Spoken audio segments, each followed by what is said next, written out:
Olá, é sempre um prazer receber você aqui na série O Caminho. Você já ouviu falar na teologia da prosperidade? Será que Jesus prometeu quando esteve aqui que todo cristão seria um bem-sucedido homem ou uma mulher de negócios? Teria casa própria, automóvel do último tipo? Será que eu só recebo as bênçãos de Deus quando dou o dízimo e as ofertas? Pode o meu dinheiro comprar a Deus? Afinal de contas, será que Deus precisa do meu dinheiro? Há base bíblica para apoiar essas afirmações? Por que no meio religioso se fala tanto em dinheiro? Qual é a relação entre o dinheiro e a religião? Todas essas perguntas serão respondidas no programa de hoje por Fernando Iglesias, que está baseado nos estudos 20 e 21 do curso bíblico Ouvindo a Voz de Deus. O tema de hoje é o caminho do sucesso. Senhor nosso Deus, muito obrigado, Senhor, porque nós estamos aqui diante da Sua presença, uns com os outros. Obrigado, Senhor, porque sentimos o Seu Espírito, a Sua presença. Obrigado, Senhor, porque viemos aqui a esse lugar onde a Sua palavra flui aos nossos ouvidos e ao nosso coração e à nossa mente. Mais uma vez, Senhor, toma-nos nas Suas mãos, toma as nossas necessidades e fala a nós aquilo que nós precisamos ouvir, mais do que aquilo que nós queremos ouvir. Move-nos na Sua direção, em nome de Jesus, amém. Boa noite a todos. Nós estamos aí, não é? Mais uma noite aqui para abrir a palavra do Senhor, estudar, ver o que o Senhor tem para nós. Hoje, você gostaria de saber o caminho do sucesso? Então vamos mudar de assunto, vai. Vamos para o próximo. E você, gostaria de saber o caminho do sucesso? Você é bem-vindo também aqui na nossa classe bíblica. Aliás, ela é nossa, de todos nós, de você que ouve pela Rádio Novo Tempo, que ouve pela TV Novo Tempo, dentro de uma igreja, ou na sua casa, em qualquer lugar. Você gostaria de saber o caminho do sucesso? Esse pessoal aqui não gostaria. Gostaria? Então vamos lá. O caminho do sucesso. Eu quero fazer uma pergunta direta, logo de cara para vocês assim, escrachar ou escancarar o assunto de hoje. Por que toda a igreja fala em dízimos e ofertas? Por quê? Sabe qual é o pensamento corrente? O que as pessoas pensam atualmente é: dois motivos, porque as igrejas são comércios, e segundo, porque pastores são comerciantes e aproveitadores da fé alheia. Eu falei para você um dia desses aí, que quando eu me formei pastor há 23 anos atrás, 22, era uma honra, um prazer dizer que você era pastor, e hoje, dependendo do lugar onde você está, num hotel, em algum lugar, vai preencher a ficha, e ali tem a ficha profissão, e você fica com vergonha de colocar pastor ali, com medo que as pessoas vão olhar para você e já vão pensar assim: aproveitador. Esse é o pensamento corrente. As igrejas são comércios e os pastores são comerciantes, aproveitadores da fé alheia. Isso está certo ou está errado? Eu vou dar para vocês o que eu penso, porque isso aqui não vou responder de acordo com a Bíblia agora, mas certo ou errado, eu penso que está certo. As igrejas são comércio e os pastores são aproveitadores da fé alheia. Essa é só a primeira parte da resposta. A segunda é que está certo e está também errado. Ué, mas uma coisa pode ser certa e errada? Pode ou não? Pode? Então ainda bem, obrigado, porque eu penso assim. Eu penso que isso está certo e penso que está errado. E vou explicar para vocês como. Eu penso que está certo, porque algumas igrejas são verdadeiramente comércios declarados. Algumas são. E você pode perceber, eu não vou dizer o nome de nenhuma, mas algumas são comércio declarado. Alguns pastores também são comerciantes declarados e usam a sua igreja como comércio. Existem algumas igrejas hoje que são franquias, inclusive, como uma empresa. Você vai lá e diz: eu quero abrir uma igreja tal, e você paga por aquela franquia e vai e abre aquilo ali. Ou seja, declaradamente algumas igrejas são comércios e declaradamente alguns pastores realmente são comerciantes declarados. Por isso está certo, e vou explicar por que está errado. Porque muitas igrejas são entidades sérias e muitos pastores são missionários dedicados. E assim como tem falso profeta e verdadeiro profeta, assim como tem taxista honesto e desonesto, assim como existem bons professores e maus professores, infelizmente na área da crença, da fé, também existe gente boa e confiável e gente ruim e que não é digna de confiança, e igrejas, entidades assim também.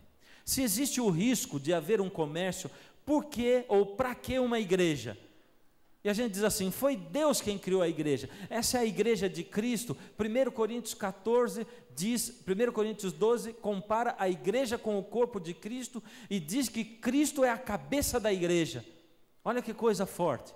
Enquanto Gandhi declara assim, eu não sou cristão por causa dos cristãos, e ele foi uma pessoa maravilhosa, um grande homem, com uma reputação, um passado, uma reputação a defender, e ele diz mais ou menos, exatamente, eu não sou cristão por causa dos cristãos, e a gente, nós cristãos, vermelhos, com o rosto rubro, ou ruborizado, né? Nós olhamos para isso, para essa declaração, e dizemos, meu Deus, Gandhi, um homem com toda essa vida para mostrar ao mundo, diz que não é cristão por causa dos cristãos. Ele está dizendo claramente o quê? Eu não sou cristão não por causa do Cristo, eu não sou cristão por causa de você, de mim, que nos declaramos cristãos, mas não seguimos aquilo que o Cristo pregou e ensinou. É isso que ele está dizendo. Porém, apesar disso e apesar de problemas que igrejas têm, Jesus, ao contrário de Gandhi, diz assim, a igreja é o corpo, e por mais defeituosa que ela seja, eu não temo me confundir com ela, ou dar o meu nome a ela, eu sou a cabeça da igreja.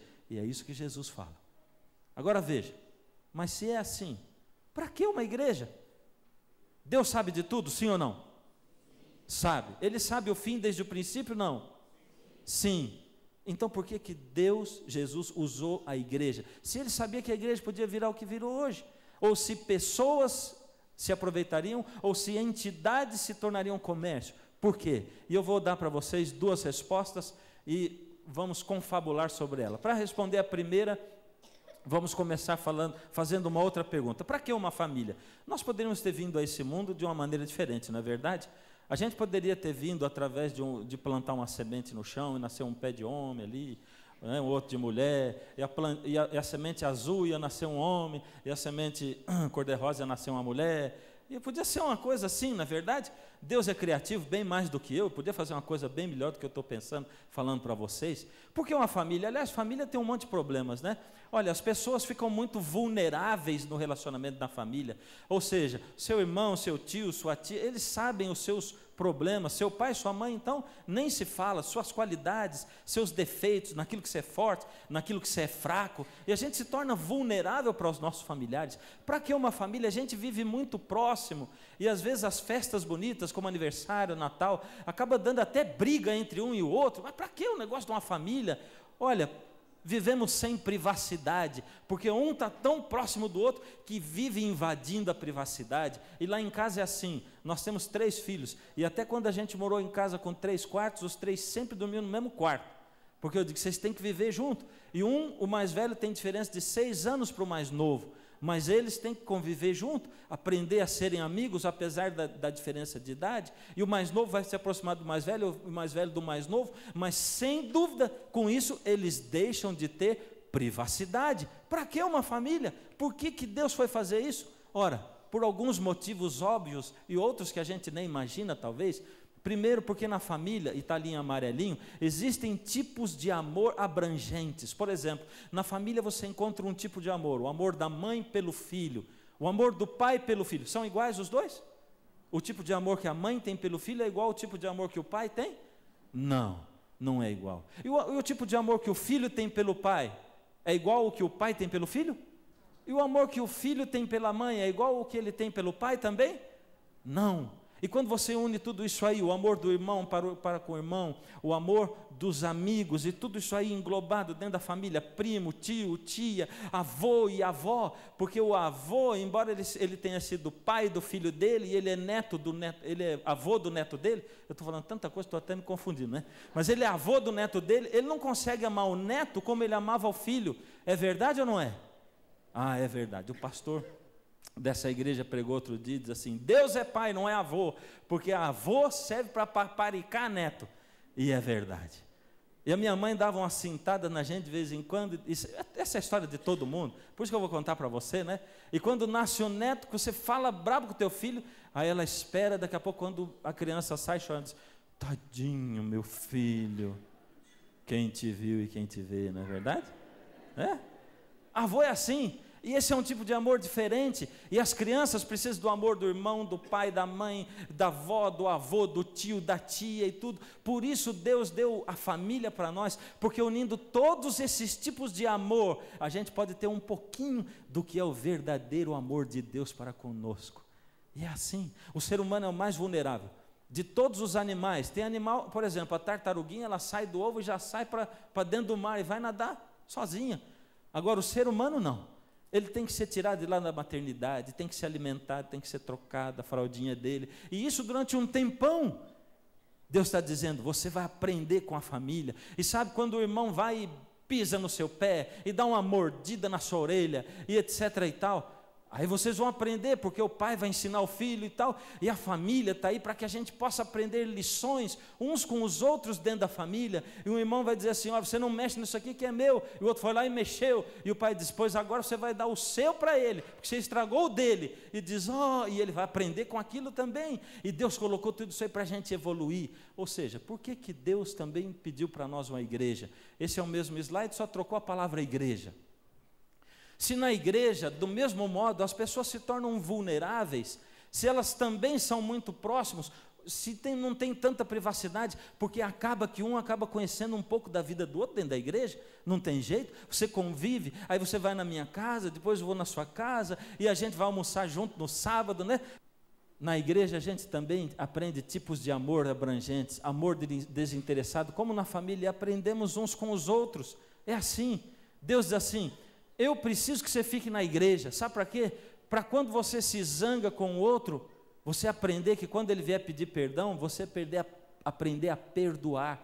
Você sabe que a palavra perdão, ela tem a ver com perda, perder, é isso.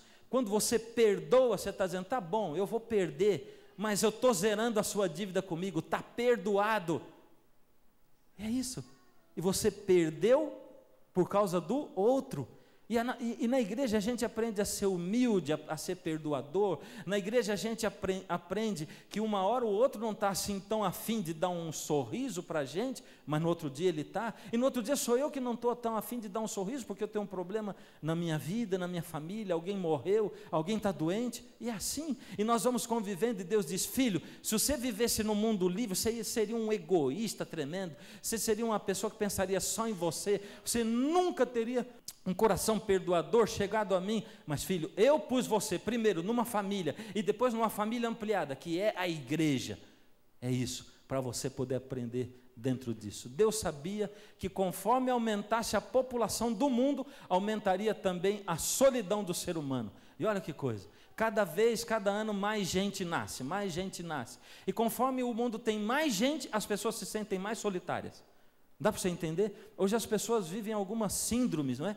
As pessoas moram dentro de um condomínio e um não sabe como é o nome do outro, vive num prédio, num edifício, e o camarada não sabe o nome do vizinho dele, às vezes sabe só o nome, mas eles não conversam nunca, a não ser no elevador, e a conversa é tão curtinha, porque se eles moram no segundo andar, ela deve durar mais ou menos uns, 15, 20 segundos, e aí quando começa, e aí o dia, começa, tchau, já foi embora, e as pessoas são solitárias, e muita gente vai à escola, vai ao trabalho, mora num condomínio e morrem de solidão. Uma vez uma mulher me chamou para ir visitar a casa dela, eu era pastor dela, ela disse, pastor, eu sou solitária, mas como? Ela era viúva, mas tinha 3 filhos moços dentro de casa, e eu fui visitá-la, e quando eu cheguei na sala, eu olhei e vi um monte, olhei para a sala dela e tal, um pessoal de família de classe nível médio e tal, e olhei, como ela se sente solitária, os filhos são tão agradáveis e tal, e eu comecei a conversar com ela e tal, e eu reparei que não tinha televisão, e eu falei para ela, bom, você não tem cara de quem não tem televisão na casa, eu vou fazer outra pergunta, você tem uma TV para cada quarto aqui? É, e os seus filhos cada um tem um quarto? É, e quando chega de noite, eles comem e cada um vai para dentro do seu quarto e fica lá na televisão, e aquela não era a época de computador, porque hoje eles teriam também o seu computador dentro do quarto. É isso. Então está aí o porquê da sua solidão. Porque as pessoas vão se fechando no seu mundo, com o seu computador, com a sua televisão, com a sua internet, e elas deixam de conviver. Arranca o computador do quarto do teu filho e põe na sala junto. Hoje o conselho já não é mais nem não assista TV, assim, faz uma regra na sua casa. Quando tiver 3, 4 TV em casa, só é permitido ligar uma por vez. Só uma por vez. E todo mundo tem que ver a mesma programação. Porque em casa, quando um quer ver o desenho, o outro quer ver o esporte, mas o outro quer ver o jornal. E a gente tem que decidir, tal dia é o dia do desenho, tal dia do esporte, tal dia do jornal. E aquele que já passou da idade do desenho fica lá olhando para o desenho assim. Mas no outro dia, o outro que está na idade do desenho fica olhando para o jornal assim. Mas é assim. E vai estar todo mundo junto, convivendo e um abrindo mão por causa do outro. E a igreja serve para isso também, para que a gente não se sinta só. A igreja nos faz sentir parte de algo maior, nos faz sentir amados, úteis. A igreja nos mantém humildes. E isso tudo está dentro do plano de Deus para uma igreja. Você vai ver mais para frente. Deus fez a igreja para aprendermos com ela.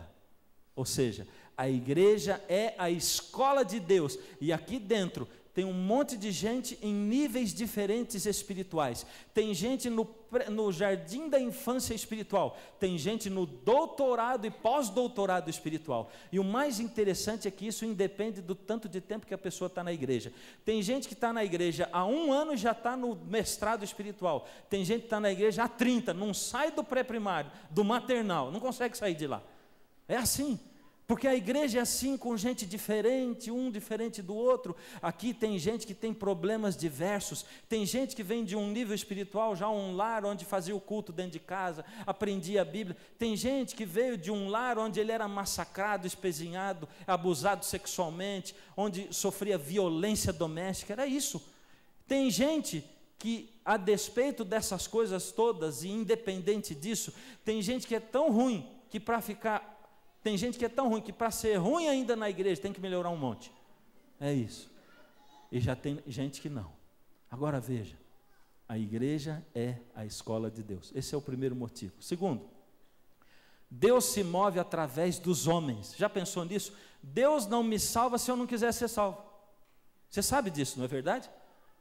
Se você não quiser a salvação, Deus não pode salvar você. Ele não salva. Ele não vai contra a sua vontade. Deus respeita a sua e a minha liberdade de escolha. Tem algumas coisas que Deus não pode fazer, ou Ele se limita a não fazer. Ele não faz, porque Ele se limita. Uma delas é salvar você ou a mim. Se você não quer ser salvo, se eu não quero ser salvo, Deus não tem como salvar. Vai ser salvo sim, Ele não faz isso. Ele não obriga ninguém. Segunda coisa, Deus não prega o evangelho, sou eu que tenho que pregar. E tem um motivo muito óbvio para isso. Você imagina que Deus pedisse a um anjo, e nessa noite o anjo viesse, Deus dissesse, vai lá pregar o evangelho, dentro do evangelho prega uma mensagem para a família, para aquele povo todo. E quando a gente saísse daqui dessa reunião, lá fora o céu brilhasse, e um anjo voasse pelo céu, e todo mundo dentro dessa cidade ficaria olhando para o céu, e as pessoas extasiadas, um anjo do Senhor, que coisa, que aparência maravilhosa, ele pairasse, e as suas grandes asas abertas, e ele falasse um lindo sermão sobre a família, sobre o respeito do marido com a esposa e um monte de coisa, e todo mundo ia ficar olhando para ele e babando. Que coisa linda! E todo mundo se converteria. Dali 2 dias, no primeiro problema que o camarada tivesse com a esposa, ele ia dizer, aqui ele falou porque ele é anjo, ele não tem esposa. Falou aqui porque ele é anjo, ele não tem uma sogra, não tem um sogro, não tem tio, não tem tia, ele é anjo, ele não tem família. Deus dá para você e para mim a oportunidade de pregarmos, e Ele se move através de nós, homens. Ele nos deixa esse trabalho, essa missão, Ele nos usa para que nós sejamos instrumentos. E no dia, coisa incrível, eu tinha uma senhora na minha igreja sofrendo de câncer. Ela tinha sabido, fazia 1 semana que estava com câncer, não tinha quem a consolasse. Eu já tinha ido fazer oração, não tinha como, até o dia em que veio uma outra senhora que tinha tido câncer também, e foi visitá-la. E essa outra senhora, quando saiu, depois de dizer para ela, olha, eu sei o que você está sentindo, eu tive câncer, comigo foi assim, assim, assim, mas depois eu fiz isso, e aconteceu isso, e quando essa mulher foi embora, a outra melhorou assim, 50%, porque aquela disse, eu sei o que você está sentindo, e quando eu falo para você assim, é possível ter uma família feliz, e você olha na minha família, e a minha família é feliz, você diz, é verdade, porque ele é igual a mim, e se ele tem, eu também posso ter. É possível seguir a Jesus, você vai olhar para a minha vida, é possível ser feliz nessa terra, seguindo a Jesus, você vai olhar para a minha vida e vai dizer, é verdade, porque ele é igual a mim, por isso Deus dá para você e para mim essa missão. Primeiro, a igreja existe para nós aprendermos com a igreja, ela é uma escola. Segundo, sendo que Deus se move através do homem, a igreja é o método que Deus usa para mover o homem, ou mover a nós mesmos. E terceiro, a igreja é imperfeita. A igreja é imperfeita, ela tem problemas. E eu tenho dito, se você veio aqui achando que veio num lugar perfeito, onde não tem problema nenhum, onde ninguém olha para a vida do outro, onde um não fala da vida do outro, você veio ao lugar errado. Essa igreja tem problemas. Ela é imperfeita. E eu vou dizer para você por que ela é imperfeita. Por minha causa. Porque eu estou aqui nessa igreja. E eu sou um ser humano imperfeito. Enquanto eu, ser humano imperfeito, e você, ser humano imperfeito, estivermos aqui com os nossos problemas, a nossa igreja vai ser imperfeita. Mas Deus, apesar de quem eu sou e apesar de quem você é, Ele diz, eu sou a cabeça dessa igreja. Você é imperfeito, mas eu, a cabeça, vou consertando a sua imperfeição. E aquilo que você não pode fazer, eu faço por você. Mas o que você pode fazer, eu não faço por você. Você tem a sua parte e eu tenho a minha. Agora, Deus tem um princípio para o dízimo. Você até esqueceu que a gente estava falando de dízimo, né? Mas eu comecei falando da igreja, eu vou explicar por quê. Porque tem gente que diz assim, não, eu gosto do evangelho, eu gosto da Bíblia, o que eu não concordo é com as instituições. Por que eu tenho que pertencer a uma igreja? Porque Paulo, lá em Hebreus 10, 25, esse texto não está aí, se quiser anotar, anota, Hebreus 10, 25, ele diz assim, não deixemos de nos congregar, como é o costume de alguns. Antes, quanto mais nós vemos que o dia da volta de Jesus se aproxima, nós devemos nos congregar. E tem mais, Deus descreve o fim, o desfecho da história desse mundo como o casamento, as bodas entre o cordeiro e a sua esposa. O cordeiro é Cristo e a sua noiva é a igreja. Ou seja, Deus está dizendo para você e para mim, não deixe de se congregar como é o costume de alguns, que olham e dizem assim, não, eu concordo com o cristianismo, mas não com as instituições, porque elas não são perfeitas. Mas qual instituição é perfeita nesse mundo? Qual é? Qual é a empresa que é perfeita? Tudo que tiver a mão do homem não vai ser perfeito, mas você pode encontrar a instituição sincera, a instituição fiel. E é isso que você deve fazer, porque Deus está dizendo, quer estar fiel até o fim, quer estar firme, quer aprender e subir espiritualmente nessa escola espiritual, tem que estar junto com a igreja, sim, tem que abraçar, sim, a instituição igreja, tem sim. Por que Deus então tem esse, qual é o princípio que Deus tem para o dízimo? Antes de falar o princípio para o dízimo, eu vou falar para você a respeito da contrafação do princípio do dízimo. O que é uma contrafação? Contrafação é aquilo que parece verdadeiro, mas que leva para o erro. E tudo que existe nesse mundo tem uma contrafação. Deus tem o profeta verdadeiro, por isso Satanás tem o profeta falso. E assim em tudo, aqui também no dízimo. E você vai distinguir, porque nós vamos avançar agora. A contrafação do princípio verdadeiro do dízimo se chama teologia da prosperidade. Você sabe o que é isso? Você vai reconhecer rapidinho. É uma teologia que hoje diz assim para você: Deus resolve todos os seus problemas financeiros, profissionais, emocionais e etc. Deus faz tudo por você. Deus é o gênio da lâmpada. Isso se chama teologia da prosperidade. Ela diz, você dá o que tem para Deus e Deus dá tudo o que você deseja. É assim que eles dizem. Vem aqui, traz o seu dinheiro. Se você não tem dinheiro, está com dinheiro para pagar o aluguel, dá o dinheiro do aluguel aqui. Se você não tem dinheiro para outra coisa, o que você tiver, traz aqui. Porque Deus é assim, Ele quer que você dê o pouquinho que você tem, e Ele vai dar um monte de coisa para você. Ele vai dar saúde para você, vai dar dinheiro para você, Ele vai fazer você próspero, você vai passar em concurso. Você era um mendigo, mas vai ser um empresário. É isso. Essa se chama teologia da prosperidade. Esse é um princípio mentiroso, que diz o seguinte: ser cristão é receber bênçãos. Ser cristão é receber bênçãos? É isso? Olha o que Cristo diz: mais bem-aventurada coisa é Dar do quê? Receber. Quem foi que disse isso? Jesus Cristo. Por isso, o cristianismo, que é a religião do Cristo, não diz Deus dá o que você quer e precisa. Diz, mais bem-aventurada coisa é você dar do que receber. A igreja primitiva, a igreja cristã, logo depois que Jesus morreu e os apóstolos, os discípulos, tomados pelo Espírito de Deus, pregando, essa igreja pregava o seguinte: glorificar a Deus, ensinou você a glorificar a Deus e deleitar-se nele para sempre. Para que eu tenho que ir para a igreja? A igreja primitiva dizia, porque Deus é o Criador de tudo, Ele é o seu Criador, Ele é quem mantém você, e vale a pena você ir à igreja para glorificar a Deus, porque Ele é digno de toda a honra, de toda a glória. É isso. Isso era o que a igreja primitiva ensinava. A igreja da prosperidade ensina você assim: procure a Deus e Ele te dará uma boa gratificação. É isso. Quando você ouvir isso na TV, no rádio, você já vai saber distinguir. Essa é a diferença entre a igreja primitiva e a igreja de hoje, a igreja da prosperidade. A igreja primitiva te ensinou, procure a Deus pelo que Ele é. A igreja da prosperidade te ensina, procure a Deus porque você merece melhorar de vida. É isso que eles dizem. A igreja primitiva te ensinou, vale a pena estar na presença de Deus, não importa quem vai ser o pregador. A igreja da prosperidade te ensina, se o pregador for bom, se a música for boa, se o show for bom, de boa qualidade, e se você puder ganhar com isso, então vale a pena você ir à igreja. Dá para você perceber a diferença? E alguns vão à igreja quando o show é bom, outros vão à igreja quando promete uma gratificação boa. É assim. A igreja primitiva te ensinou, Deus pode usar você para alcançar e abençoar outros. A igreja da prosperidade te ensina, você pode usar Deus para alcançar as riquezas e a saúde. Olha a diferença. A igreja verdadeira, a igreja primitiva ensina assim, Deus pode usar você apesar de quem você é.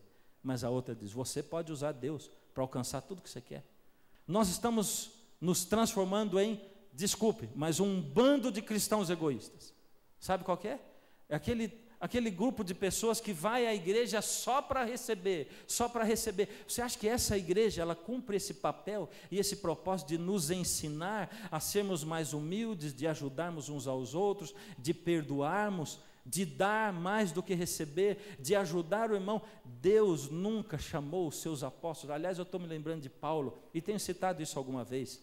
Paulo foi chamado por Deus, e Paulo era um homem de poder no Senhor Jesus. Era ou não era? Pelo poder de Jesus, Paulo era capaz de curar um aleijado de nascença, sim ou não? Pelo poder de Jesus, ele era capaz de ressuscitar um morto, sim ou não? Sim, e o fez. Mas Paulo diz assim, olha, por 3 vezes eu procurei o Senhor, porque eu tenho um problema de saúde, uma doença, é um espinho na minha carne. Talvez você tenha um problema desse, desde uma enxaqueca até uma doença crônica, e Paulo diz, aquilo me incomoda muito, é um espinho na carne, me incomoda demais, e 3 vezes ele diz, eu procurei a Deus, eu disse, Senhor, eu tenho um espinho na carne, e Deus disse assim para mim, Paulo, está confundindo as coisas, filho, eu não chamei você para ser abençoado, não, chamei você para abençoar, Paulo, vai abençoar os outros, o meu poder para você é para abençoar e não para ser abençoado. Jesus não está chamando você para a igreja para ser abençoado, está entendendo? Não é para isso. Se você vier para a igreja para ser abençoado, está vindo ao lugar errado. O Senhor Jesus chama você para abençoar, e Jesus, Deus disse para ele, a minha graça te basta, o poder de Deus se aperfeiçoa na fraqueza. É exatamente isso. Você procura prosperidade? Então tem uns textos para você. 1 Timóteo 6, 7 a 10. Os que querem ficar ricos caem em tentação e cilada, e em muitas concupiscências insensatas e perniciosas, as quais afogam os homens na ruína e na perdição. Outro texto, porque o amor do dinheiro é raiz de todos os males, e alguns, nessa cobiça, se desviaram da fé, e a si mesmos se atormentaram com muitas dores. Essa é a palavra do Senhor para você. Está indo na igreja... Eu não canso de contar, eu morava numa cidade, e um homem começou a frequentar a minha igreja, numa conferência como essa que eu estou fazendo aqui. E num dia ele me pediu para ir à casa dele, eu fui à casa dele, ele tinha uma casa velha, um carro velho, e ele me contou a história dele rapidinho, disse, pastor, eu sou um dentista, eu sou formado em odontologia, mas minha vida está como, olha aqui como é que está, o senhor está vendo? Tudo ruim, minha casa é velha, meu carro é velho, tudo é ruim, eu estou cheio de conta para pagar. Pastor, em suma, eu chamei o senhor aqui para ver o que o senhor pode fazer para mim em termos financeiros, uma oração, eu não sei, uma bênção especial, não sei o que o senhor pode fazer por mim? E eu me senti o gerente do banco. Como quem diz, pastor, o senhor tem contato com o homem lá de cima, eu estou precisando de dinheiro, o que o senhor pode fazer? E a gente faz assim com Deus, algumas vezes. Vamos lá, os princípios divinos para o dízimo, cheguei neles, agora vamos lá. Quais são os princípios? Deus precisa de dinheiro? Primeiro, Ageu 2:8, é um livro da Bíblia, diz assim: minha é a prata, meu é o ouro, diz o Senhor dos Exércitos. Deus diz, eu não preciso de dinheiro, porque a prata é minha e o ouro é meu. Será que dele é só a prata e o ouro? Aliás, lembrando disso aqui, lá no céu, lembra quando nós estudamos sobre a nova terra? Deus diz assim, o ouro para mim não vale nada, as pedras preciosas não valem nada, vai virar chão aqui para você pisar em cima, você entendeu? Não vale nada isso para mim, vai ser asfalto de rua, vai ser ouro, e porta vai ser pérola, e vai ser pedra preciosa, e as colunas vão ser pedras preciosas, vai ser assim. Aqui, Deus criou os céus e a terra, tudo que existe nos céus e na terra é dele. Em Salmo 50, 10 e 11, ele diz assim, porque meu é todo o animal da selva e o gado sobre milhares de montanhas, conheço todas as aves dos montes, e minhas são as feras do campo. Deus diz, minha prata, meu é o ouro, meu é o universo, que eu criei tudo, e os animais, tanto os domésticos como os selvagens, são os meus. Salmo 24, 1, do Senhor é a terra e a sua plenitude, o mundo e aqueles que nele habitam. Você é de Deus também, é isso, eu também sou de Deus, todos nós pertencemos a Deus, ou seja, tudo nesse mundo é de Deus. O que mais pertence a Deus? Sabendo que não foi mediante coisas corruptíveis, como prata ou ouro, que vocês foram resgatados ou comprados da vossa maneira de viver, mas pelo precioso sangue de Cristo. Você e eu somos de Deus, mas alguns de nós somos dele duas vezes, porque todos nós pertencemos a Deus, mas aqueles que escolhem a Ele, se tornam dele pela segunda vez, porque nós como raça nos perdemos de Deus, e aqueles que o aceitam, são comprados pelo preço do seu sangue, e Deus diz para você, Jesus diz assim, filho, você é meu duas vezes, primeiro porque eu criei você, e segundo porque eu resgatei você do pecado. Podemos ser duas vezes do Senhor, mas tudo é dele. Por que razão Deus possui o direito sobre nós? Eu quero que você responda aqui comigo, nesse verdadeiro ou falso. Bem rapidinho, porque Ele é o Criador, verdadeiro ou falso? Porque Ele é o mantenedor, porque Ele é o Redentor, porque Ele é interesseiro. Puxa, muito difícil, mas vocês foram bem, viu? Vamos lá, o que mais Deus deu por nós? Porque Deus amou o mundo de tal maneira que deu o seu Filho unigênito para que todo aquele que nele crê não morra, mas tenha vida eterna. O que nós não podemos esquecer com relação a isso, presta atenção agora, porque onde está o vosso tesouro, aí estará também o vosso coração. Você está entendendo isso aqui? Agora você pode começar a entender por que Deus pede para mim o dízimo. Por quê? Porque Ele pede dinheiro para mim, oferta para mim.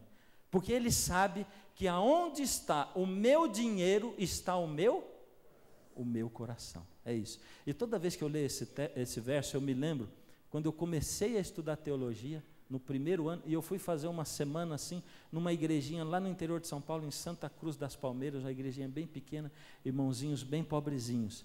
E no final da semana eu havia feito amizade com uma pessoa lá da igreja, e esse senhor, pobrezinho, no fim da semana, numa noite, antes de eu pregar, ele pegou e pôs um negócio no bolso do meu paletó e disse assim, você abre só depois, não abre agora.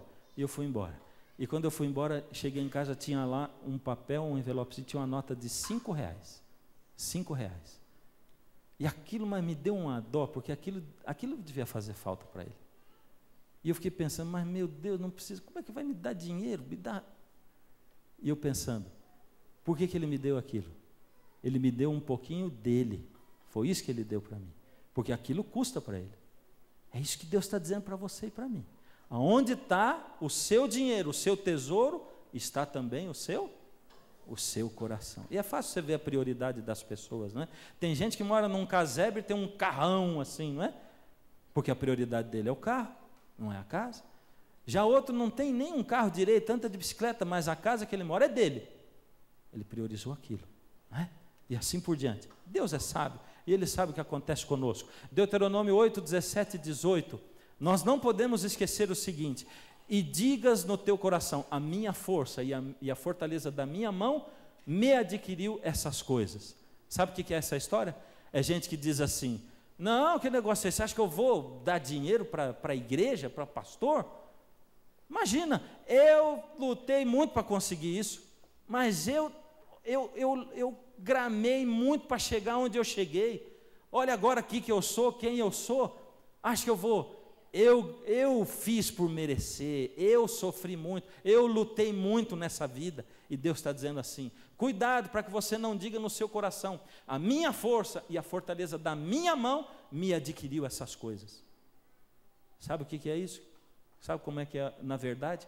Antes te lembrarás do Senhor, porque é Ele que te dá sabedoria e forças para adquirires riquezas.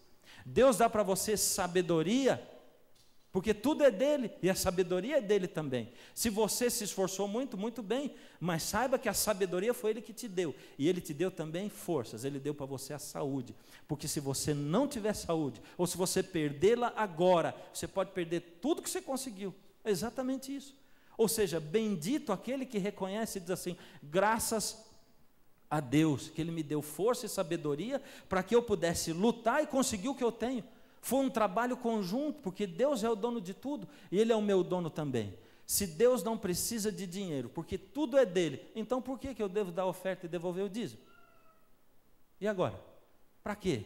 Por quê? O que Deus quer? A oferta ou o doador? O que Deus ama, o dízimo ou você? E sabe que um tempo atrás aqui eu conheci uma pessoa, um grande amigo meu, e eu conversando com ele, porque ele não tinha vindo, ele não era membro da igreja adventista, e ele diz assim: pastor, eu estou querendo ir para a igreja, mas eu estou com um problema, assim, sabe por quê, pastor? Veja, eu tenho um comércio e tal, e eu estou lutando com isso, eu tenho vários comércios, ele é um empresário riquíssimo, ele tem muitas empresas, ele ganha muito, muito, muito dinheiro. Ele diz assim: pastor, eu não posso deixar de abrir no sábado. Vamos fazer o seguinte, eu vou perguntar uma coisa para o senhor. E se eu pegar, pastor, imagina, muitas empresas eu tenho, elas abrem no sábado, algumas delas eu sou sócio, outras eu sou o dono, outras eu sou majoritário, mas veja só, e se eu pegar todo o lucro do sábado de todas as minhas empresas, e 4 sábados por mês, ou 5, quando forem 5, mas cada sábado eu pego o lucro todinho e eu dou para a igreja? E aí, pastor, pode? Que coisa maravilhosa, não é? E eu sorri e diz assim: olha, eu vou falar para você com alegria no meu coração. Deus, Ele quer você, Ele não quer o seu dinheiro, porque o dinheiro já é dele, a prata é dele. Eu poderia dizer para você aqui que maravilha, dá o dinheiro para a igreja, olha só que coisa maravilhosa, porque vai entrar muito dinheiro, mas não é o que Deus diz. Deus quer você com Ele. Sabe o que você faz? Você tem filho, não tem? Tenho. Então você faz assim, chega na tua casa, durante um mês, você diz assim: filho, eu não posso ficar com você, nem o sábado nem o domingo, eu trabalho durante a semana, chego tarde em casa, você já está dormindo, e vamos fazer assim, filho, mas eu não posso ficar com você, nem um domingo, nem sábado, durante o ano inteiro, mas filho, ao invés de ficar com você, papai vai fazer um negocião com você, vou te dar R$200 no sábado e 200 no domingo, tá bom? E assim, durante a semana eu estou trabalhando, chego às 9, você já está dormindo, mas no sábado te dou 200, domingo te dou 200 e vou continuar nas minhas coisas, tá bom, filho? Ele vai ficar feliz da vida, mas dali 10 anos você não tem filho. É assim. E Deus olha para você e diz: filho, eu quero tempo seu, eu quero relacionamento com você, eu quero que você gaste tempo comigo, doe-se para mim, mais do que o seu dinheiro. E essa é a conta de Deus mesmo. Vai aparecer um slide ali, você vai ver, Deus pede do seu dinheiro, quanto? 10%. E do seu tempo? A 7ª parte. Porque o sábado é o 7º dia da semana, mas o dízimo é 10%. Pega uma pizza, divide em 7 pedaços, e pega a mesma pizza e divide em 10. Qual que vai ter pedaço maior? É a que vai ser dividida em 7. Deus quer mais de você do que do seu dinheiro. Mas veja, qual o reconhecimento a pessoa demonstra quando oferta para Deus? Agora, pois, ó Deus, Deus nosso, graças te damos e louvamos o nome da tua glória, porque quem sou eu e quem é o meu povo, para que pudéssemos oferecer voluntariamente coisas semelhantes, porque tudo vem de ti, e do que é teu, nós damos. Ou seja, Deus, tudo vem das suas mãos, e eu dou aquilo que veio das suas mãos, eu dou para o Senhor de volta. É isso, é o que a gente faz. Que percentual das nossas rendas Deus reservou para que devolvêssemos como um ato de adoração? E está aí o texto, né? Também todos os dízimos do campo, da semente do campo, dos frutos das árvores são do Senhor, santos são ao Senhor. Foi Deus que estabeleceu, diz assim, é 10%. Eu vou dizer para você, esses 10%, você vai pensar assim, mas como é que eu vou fazer isso? Porque eu tenho as minhas contas todas, eu estou endividado. Se eu tirar 10% e der para Deus, eu estou perdido. Será que você está perdido mesmo? Olha lá, 1/7 Deus quer mais o seu tempo do que o seu dinheiro. Qual a importância a Bíblia dá aos dízimos e ofertas como elemento de adoração? Malaquias 3:8 diz claramente assim: roubará o homem a Deus? Todavia vós me roubais, e dizeis, em que te roubamos? Nos dízimos e nas ofertas. Deus diz que quando a gente não devolve o dízimo, não dá oferta, a gente está roubando ele. Mas ele não precisa do dinheiro, ele não precisa. Mas ele diz, se você não me dá, você está roubando. Por quê? Porque ele sabe que aonde está o meu dinheiro, o meu tesouro, ali está o meu coração. Isso é para me ensinar a abrir mão de mim, a dizer, Deus, eu não ganhei por causa de mim, não é porque eu me esforcei, veio da sua mão e eu estou dando para o Senhor de volta. É para me ensinar que quando eu me uno com Deus, eu não estou levando a menor parte, nem a pior parte, eu estou levando a melhor parte, porque Deus é o dono de tudo. Qual é o destino dos dízimos? Números 18, 21, eu vou falar como acontece aqui na Igreja Adventista do Sétimo Dia, não estou falando em geral, porque eu não sei como é em geral. Aqui acontece como diz Números 18, 21, e eis que aos filhos de Levi tenho dado todos os dízimos em Israel por herança, pelo ministério que executam, o ministério da tenda da congregação. Os filhos de Levi eram os sacerdotes, ou seja, o dízimo era dedicado para o pagamento dos sacerdotes, e você já pode arregalar o olho, todo mundo dando dízimo, vai tudo para o bolso do pastor, não é verdade? E eu vou te falar como é que acontece aqui, só vou citar mais esses dois textos. 1 Coríntios 9, 14, é o dízimo no Novo Testamento. Como é que era? Aquele era no Antigo Testamento, ia para o sacerdote, e no Novo Testamento, assim ordenou também o Senhor aos que anunciam o Evangelho, que vivam do Evangelho. Eu vou te dizer o seguinte, aqui na Igreja Adventista do Sétimo Dia, todos os pastores ganham o mesmo salário. Eu que faço o programa na televisão e que sou apresentador do programa, o chefe líder da igreja na América do Sul, que está lá em Brasília, qualquer outro pastor, o pastor dessa igreja, o pastor da igreja do Parque Meia Lua, qualquer pastor do bairro, da sua cidade, todos nós temos o mesmo salário. Ele é um salário taxado para todo mundo. Todo dízimo é colocado na central, administrado, existem auditores que tomam conta disso, presta-se contas para a igreja, para a congregação, presta-se contas ao governo e tudo é milimetricamente contabilizado. O salário é igual para todo pastor, tanto para mim, quanto para o pastor dessa igreja, quanto para o pastor da igrejinha, como da igrejona. É tudo igual, para que não tenha um interesse no dinheiro. Nunca eu vou ganhar um salário maior do que o outro, nunca a minha vida vai ser diferente da vida do outro pastor. Nós vamos ter a vida mais ou menos equilibrada. Logicamente, um pastor, a mulher, de repente trabalha. Tem pastor que a mulher é médica, tem outro que é dentista, tem outro que é filho de empresário. Eu tenho amigos, colegas que são pastores e que vieram de famílias ricas. O pastor George Vandeman, que foi o primeiro orador do Está Escrito aqui no Brasil, era de uma família tão rica que ele doava todo o seu salário todo mês para a obra de Novo.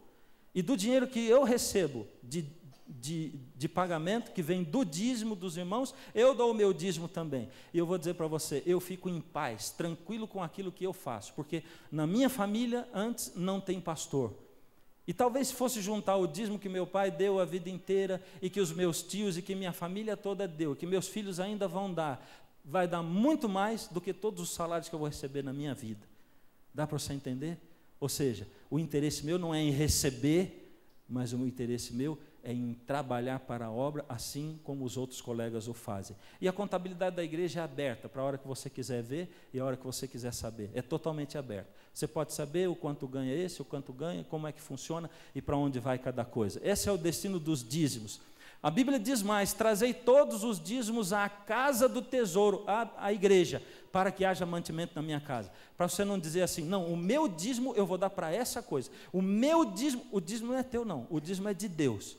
O dízimo não é meu não, o dízimo é de Deus. Deus diz assim, você vai dar o dízimo na igreja, na casa do tesouro, e ele vai ser aplicado para pagar os pastores. Ou seja, se entra mais dinheiro, nós vamos ter, ao invés de pastores ganhando mais, nós vamos ter mais pastores. E é isso que vai acontecer. Ou seja, aqui dentro da América do Sul, do ano passado para esse ano, aumentou aproximadamente 200 pastores a mais. Dá para você entender? Ao invés dos pastores terem um salário aumentado, aumentou o número de pastores que vão atender a igreja em toda a América do Sul. É assim que acontece. Quais são os critérios que a Bíblia apresenta para a separação das ofertas em nossa adoração? Ai, meu pai, já foi o dízimo, que é 10%, ainda vamos falar de oferta? Desculpa, eu tenho que falar do que Deus manda eu falar. Eu tenho que falar daquilo que eu aprendi a fazer, daquilo que meu pai sempre fez na vida dele e daquilo que a Bíblia fala para nós. E é isso aqui. A oferta deve ser individual e voluntária, cada um conforme ao dom da sua mão, conforme a bênção que o Senhor Deus, a bênção do Senhor teu Deus, que lhe tiver dado. A oferta deve ser individual e voluntária. Essa é a diferença da oferta com o dízimo. O dízimo, Deus disse, é 10%. E a oferta, Deus diz, é voluntário. O quanto você quiser dar. Opa, que bom, aí eu não dou nada, não é verdade? Cada um conforme o dom da sua mão, diz aí. A oferta deve ser planejada. Em 1 Coríntios 16, 2, Paulo diz, no primeiro dia da semana, cada um de vós ponha de parte o que puder ajuntar, conforme a sua prosperidade, ou conforme aquilo que Deus deu a mais para você. Você teve mais, dá mais. Teve menos, dá menos. É você que escolhe. Para que não se façam as coletas quando eu chegar. Paulo diz, não vamos fazer coisa de afogadilho assim, eu faço um apelo, um enfia a mão no bolso lá e tira uma coisinha, outro, e o outro já ficou mais emocionado, tira um dinheirão. Não, separa já, faz isso aí pensado. Portanto, tive por coisa necessária exortar esses irmãos para que primeiro fossem ter convosco e preparassem de antemão a vossa bênção, já antes anunciada, para que esteja pronta como bênção e não como avareza. Mas eu vou ter que dar esse dinheiro. Deus diz assim, aquilo tem que ser dado de coração, porque senão não faz o efeito. Como a igreja adventista distribui as ofertas? As ofertas são para a construção e manutenção dos templos e para apoio à pregação do evangelho em regiões pobres, consideradas campos missionários. Existem promessas para a gente que é fiel a Deus, devolve o dízimo e dá ofertas? Sim, existem. E são esses textos que são pegos pela teologia da prosperidade e que são oferecidos e mostrados como se fossem o motivo da pregação. Porque Deus faz promessa, mas esse não é o motivo pelo qual você tem que ir na igreja, você está entendendo? Deus não está dizendo, é a mesma coisa que meu filho, ao invés de me amar porque eu sou pai dele, me amasse porque eu pago a escola dele, porque eu compro a roupa dele. Não é assim. Meu filho tem que me amar porque eu sou o pai dele. Você tem que ir a Deus e amá-lo porque ele é Deus, não por causa do que ele vai te dar. Mas existem promessas, e por causa de vós repreenderei o devorador, e ele não destruirá os frutos da vossa terra, e a vossa vide no campo não será estéril, diz o Senhor do Exército. Em todas as nações vos chamarão bem-aventurados.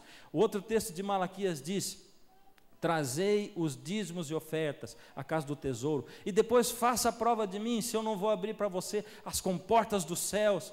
É o que Deus diz, Ele faz promessas, Ele diz, vai ser fiel a mim, filho, eu não vou desamparar você. Ele fala, mas esse não é o motivo para eu buscar Deus.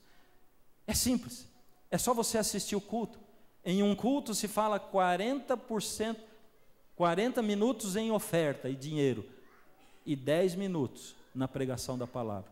E o outro culto se fala 90% na pregação da palavra, e 10% em oferta ou dinheiro, ou nem isso, porque aqui você só vai ouvir falar disso agora, e em geral a gente tira oferta só no dia de sábado, no domingo não tira, na quarta não tira também.